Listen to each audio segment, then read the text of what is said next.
অথচ যারা প্রকাশ্যে দিবালোকে ধারালো অস্ত্র নিয়ে ঘুরে ওরা হলো স্বাধীনতার সূর্য সন্তান। উলামায়ে কেরামের এই শিথিলতাকে দুর্বলতা মনে করে আলেমদেরকে বাদ দিতে চাও, আলেমদেরকে কমিশনে রাখবা না, আলেমদেরকে উপদেষ্টা পরিষদে রাখবা না, সরকার চালাইবা মুসলমানের দেশে, আলেমের মূল্যায়ন করবা না, নাস্তিকের মূল্যায়ন করবা, তো জাতি সময় মতো আবার জবাব দিতে পারে। এরা আবার জবাব দিতে পারে। আলেমদের ধৈর্য যতটা আছে সাধারণ ছাত্রদের ধৈর্য অতটা নাই। শাপলায় তলবে এলেমদের রক্ত যেভাবে নিয়েছে 16 বছরের, ঝাল মিটাইয়া দিত ছাত্ররা যদি এদের ধৈর্য না থাকতো। যেভাবে কষ্ট দিচ্ছে আলেমদেরকে, জেলখানায় আটকায় রেখেছে, মামলার পর মামলা, ছাইরা দিয়াও আবার কয় আবার ধর,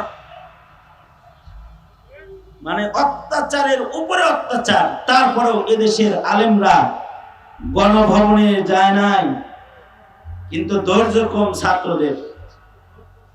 এটাও আল্লাহ পাকের মেহেরবানি। ইন্নাল্লাহ ইউআইয়িদুদ-দ্বীন বিরাজুলিল ফাজির। আল্লাহ তাআলা জালেম হটাইবেন তো। ছাত্র করে খালি একদিন রাজাকার কইছে। আমগুরে যে জন্মের পর থেকে রাজাকার শুনতাছি, কইতাছে টুপি দেখলেই কয় রাজাকার, টুপি দেখলেই কয় জঙ্গি। অথচ যারা প্রকাশ্যে দিবালোকে ধারালো অস্ত্র নিয়ে ঘুরে ওরা হলো স্বাধীনতার সূর্য সন্তান। কিন্তু মৌলবীদের ধৈর্য বেশি, এ কারণে কিছু বলে না। 3 পয়সার মালিক কমিটির সভাপতি সেক্রেটারি হয়ে গেলে ইমাম সাহেবের জ্বালায়া তেজপাতা বানায় ফেলায়, শুকায় ফেলায় বেচারারে। এরপরেও কিছু বলে না, কারণ কি? ধৈর্য বেশি। আল্লাহু আকবার বলেন। ধৈর্য বেশি। আল্লাহর রাসূলেরও ধৈর্য বেশি। এ কারণে আল্লাহর রাসূল নসিহা করেন, সাহাবীকে বললেন লা তাগযাব লা তাগযাব। জাওয়ামিউল কালিম নবীর ছোট্ট নসিহার ভিতরে এক সাগর নসিহত। কিয়ামত পর্যন্ত সকল উম্মতেরা যদি নবীর এই ছোট্ট একটি শব্দকে অনুসরণ করে আর এই শব্দের নসিহা যদি গ্রহণ করে, অর্ধেক গুনাহ থেকে বেঁচে থাকার শক্তি মহান আল্লাহ এক শব্দের মাধ্যমে গোটা উম্মতকে দান করবে। আরেকটা দৃষ্টান্ত বলি। আল্লাহর রাসূল ১৫০০ বছর আগে বলেছেন, দুনো হাত উপরে তোলেন তো, এক হাত নামান। আমি বলছি এক হাত নামাইতে, দুনো হাত তোলেন। মানে বুঝতেছি আপনারা শুনতেছেন কিনা। নাড়াচাড়া দেন দেখি না, হাত আস্তে আস্তে নাড়েন, আস্তে আস্তে নাড়েন, আস্তে আস্তে এরকম এরকম করেন, এরকম করেন, এমন করেন। এবার জবান খুলেন, আওয়াজ করে বলেন সুবহানাল্লাহ, আওয়াজ করে বলেন আলহামদুলিল্লাহ, জোরে বলেন আল্লাহু আকবার। আল্লাহু আকবার জোরে বলা সুন্নাত, জোরে বলেন আল্লাহু আকবার, আরো জোরে বলেন আল্লাহু আকবার। হাত নামান। এই আত্মাসানাসিটা যেরকম শুনছেন, হাদিসের কথাটা এর চেয়ে গুরুত্ব দিয়ে শোনা উচিত না? আল্লাহর রাসূল ১৫০০ বছর আগে বলেছেন, নবীজি, কুল্লু মুসকিরিন হারাম। ছোট্ট একটা শব্দ, এই শব্দটা কিয়ামত পর্যন্ত সকল নেশা দ্রব্যকে হারাম বানাইতে থাকবে। হতে পারে এক সময় সেটা মদ নামে ছিল, পরে এটা এসে বিয়ার নাম ধারণ করছে, এরপরে আরো আইসা বাবা নাম ধারণ করছে। মনে করেন নেশা দ্রব্য বাবা, ইয়াবা। সামনে যদি কোনো নেশা মামা নামও ধারণ করে অথবা খালা, এই মামা খালা নামের কোন নেশাও যদি আসে, সেইটাকে হারাম করার জন্য নতুন কোনো কথা লাগবে না, আল্লাহর রাসূলের দুটি শব্দই যথেষ্ট। আল্লাহু আকবার কাবীরা। এটা আল্লাহর রাসূলের ইলমি কামাল। আল্লাহর নবীর আরেকটা ইলমি কামাল, যেটা নবীর খাতমে নবুয়তের দলিল। আল্লাহ তাআলা নবী রাসূল দুনিয়াতে পাঠিয়েছেন, তাদেরকে ইলম দান করেছেন, কিন্তু তাদের ইলমকে আল্লাহ তাআলা হিফাজত করেন নাই। কিন্তু আমাদের নবী যেহেতু খাতামুন নবিয়্যিন, আমাদের নবীজি যেহেতু শেষ নবী, আমাদের নবীর পরে কিয়ামত পর্যন্ত আর নবী নাই।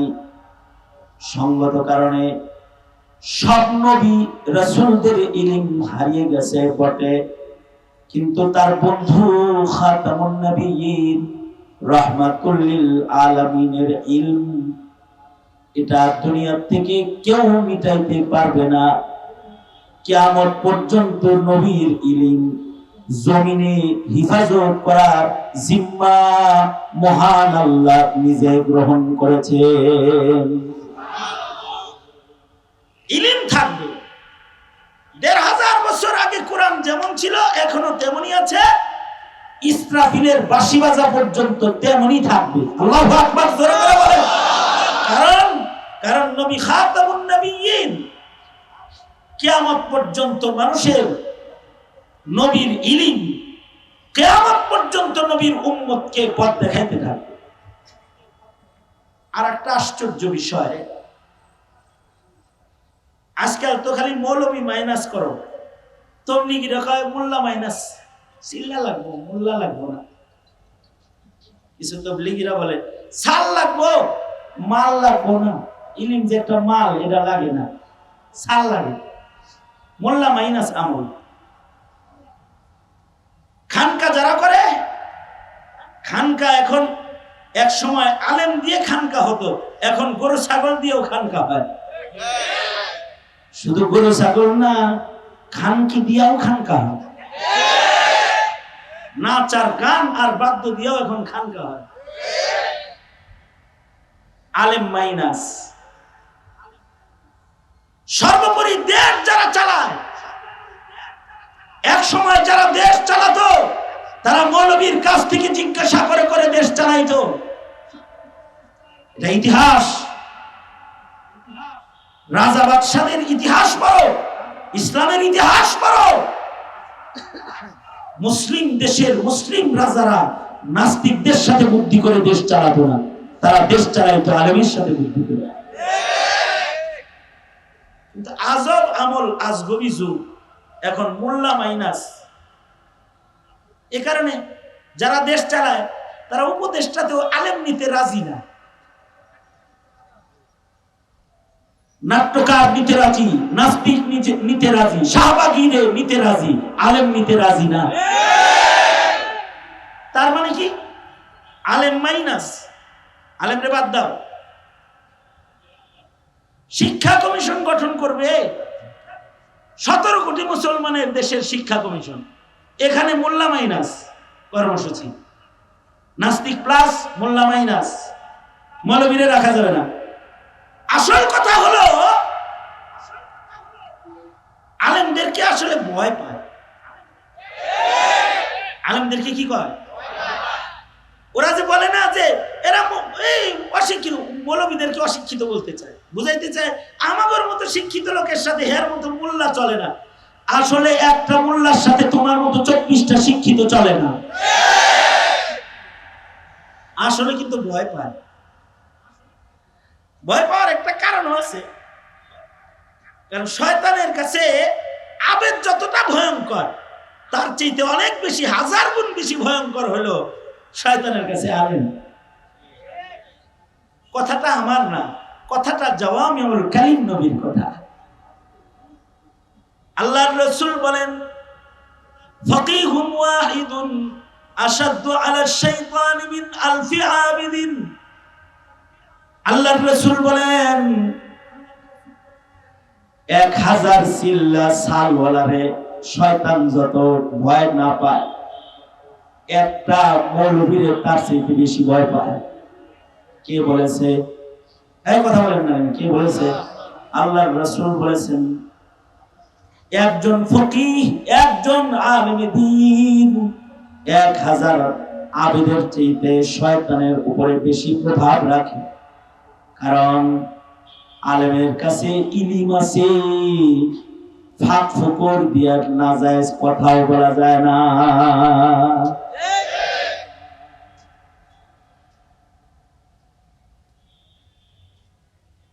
আলেমের ইলমি কামাল আজব। আমাদের ইমামে আবু ইউসুফ রহমতুল্লাহ আলাইহি, হানাফি মাযহাবের একজন ইমাম আবু ইউসুফ রহমতুল্লাহ আলাইহি, ওনার যখন মৃত্যুর সাকারাত শুরু হইল, মরার সময় ওনার পাশে ছাত্ররা আছে, ইমাম আবু ইউসুফ রহমতুল্লাহ আলাইহি। ইমাম আবু ইউসুফ রহমতুল্লাহ আলাইহি ডেইলি 300 রাকাত নফল নামাজ পড়তেন। সুবহানাল্লাহ। আগামীকাল কি বলবো? কত রাকাত? 300 রাকাত। কাজীউল কুযাত ছিলেন চিফ জাস্টিস, প্রধান বিচারপতি ছিলেন। এরপরে আবার হানাফি মাযহাবের জবরদস্ত ইমাম, 5 ইমামের শাইখাইন বলে যে 2 জনকে উদ্দেশ্য করা হয়, তাদের ভেতরে একজন হলেন ইমাম আবু ইউসুফ রহমতুল্লাহ আলাইহি। এই ইমামে আবু ইউসুফ রহমতুল্লাহ আলাইহি ওনার যখন সাকারাতুল মউত শুরু হয়েছে, ওই সময় ওনার ডান বামে ছাত্ররা আছে। তখন উনি ছাত্রদেরকে বলতেছেন, আমি এই মুহূর্তে যে কথাটা বলতেছি এটা সাধারণ পাবলিকের বোঝা জরুরি না, কিন্তু শোনা জরুরি। না বুঝে আসতেই পারে, একদিনে তো আর মূল্যায়ন যায় না, একদিনে না, সারা জিন্দেগি চিল্লা লাগাইলেও মূল্যায়ন যায় না। মোল্লা আল্লাহ বানায়, নবী যেরকম মনোনীত মোল্লা ওরকম মনোনীত। আলেম আল্লাহ মনোনীত না করলে কেউ আলেম হতে পারে না। আবেদ হওয়া যায় সহজ, আলেম হওয়া সহজ না। ইমামে আবু ইউসুফ রহমতুল্লাহ আলাইহি সাকারাতুল মউত যখন ওনার চলছে, এখন রূহ বাইরে, এই টাইমে উনি তখনও ছাত্র পড়াইতেছেন। একটা মাসআলার দাম 1000 রাকাত নফল নামাজের চেয়ে বেশি। মরার আগেও নিজের ছাত্রদেরকে একটা মাসআলা শিখাইতেছে। মৃত্যুর আগ দিয়ে বলতেছে ছাত্রদেরকে, এই ছেলেরা, হজে যে শয়তানরে কঙ্কর মারে, জামারাত শয়তানরে যে 3 দিন কঙ্কর মারে, এই 3 দিন কঙ্কর কি পায়ে দল মারবে, পায়ে হাইটা মারবে, নাকি সাওয়ারিতে চইরা মারবে?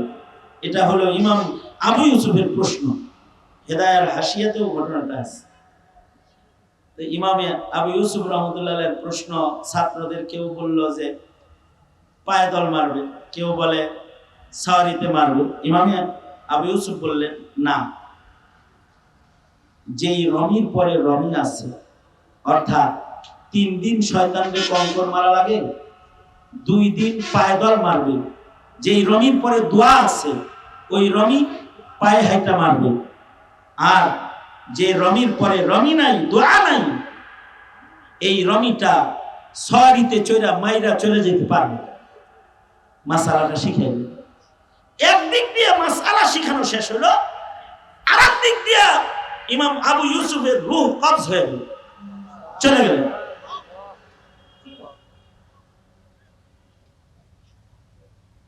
ফকিহুদ দুনিয়া, সারা দুনিয়া যাদেরকে ফকিহ হিসাবে চিনে, তাদের মধ্যে একজন মরার সময় শয়তান মারার মাসআলা শিখাইতে শিখাইতে মরতাছে।